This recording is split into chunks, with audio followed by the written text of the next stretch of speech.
Hi friends. ചക്രവർത്തി വക്കീലെ, നമുക്ക് വളരെ വളരെ ഉപകാരപ്പെട്ട ഒരു രഹസ്യം ഞാൻ പരസ്യമായിട്ട് അറിഞ്ഞു. നടി റിമ കല്ലിങ്കലിനെതിരെ ഗുരുതര ആരോപണവുമായി ഗായിക സുചിത്ര രംഗത്ത്. എന്താ സംഭവം? എനിക്ക് മനസ്സിലാവുന്നില്ല. കാര്യം എന്താന്ന് വെച്ചാൽ തെളിച്ചു പറയാൻ. കൊച്ചിയിലെ നടിയുടെ വീട്ടിൽ ലഹരി പാർട്ടികൾ സംഘടിപ്പിക്കാറുണ്ടെന്നും അത്തരം പാർട്ടികളിൽ പെൺകുട്ടികളും യുവാക്കളും ഉൾപ്പെടെ പങ്കെടുത്തുവെന്നുമാണ് ആരോപണം. SS മ്യൂസിക്കിന്റെ ഒരു ചർച്ചയ്ക്കിടെയാണ് ഗായിക സുചിത്ര നടിക്കെതിരെ ഗുരുതരമായ ആരോപണം ഉന്നയിച്ചിരിക്കുന്നത്. റിമയുടെ കരിയറിനെ ഇത്തരം പാർട്ടികൾ ബാധിച്ചിട്ടുണ്ടെന്നും സുചിത്ര പറയുന്നു. ഞാൻ പറഞ്ഞത് ശരിയല്ലേ? ഒരു പാർട്ടിയിലും ഉപയോഗിക്കാൻ പാടില്ലാത്ത ചില വസ്തുക്കൾ അവിടെ ഉപയോഗിച്ചിരുന്നുവെന്നാണ് തന്റെ അറിവെന്നും ഗായിക പറയുന്നു.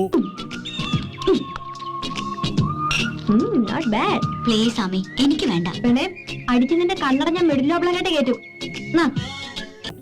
ഇത്തരത്തിൽ പെൺകുട്ടികളെ ഉൾപ്പെടെ പങ്കെടുപ്പിക്കുന്ന പാർട്ടികൾ നടത്തിയ റിമ വനിതാ ശാക്തീകരണത്തെക്കുറിച്ച് സംസാരിക്കുന്നത് ആരും ചോദ്യം ചെയ്യുന്നില്ലെന്നും വനിതാ ശാക്തീകരണം റിമ സ്വയം തീരുമാനിച്ച് ആരംഭിച്ചതാണോ എന്നും അവർ ചോദിക്കുന്നുണ്ട്.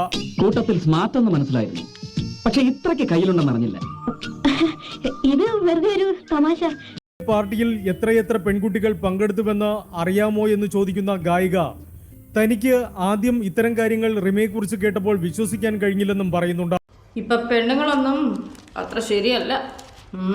റിമയുടെ വീട്ടിലെ പാർട്ടിയിൽ പങ്കെടുത്ത ചില മലയാളം ഗായകർ അവിടെ നടക്കുന്ന കാര്യങ്ങൾ വളരെ അലോസരപ്പെടുത്തുന്നതാണെന്ന് തന്നോട് തുറന്നു സമ്മതിച്ചിട്ടുണ്ടെന്നും സുചിത്ര പറയുന്നു. ആളെ നാണം കെടുത്തിട്ട് നാട്ടുകാർക്ക് മുഴുവൻ ചിരിക്കാനുള്ള വകയുണ്ടാക്കിയിട്ട് വന്ന് നിൽക്കുന്നുണ്ടല്ലേ എരപ്പൻ.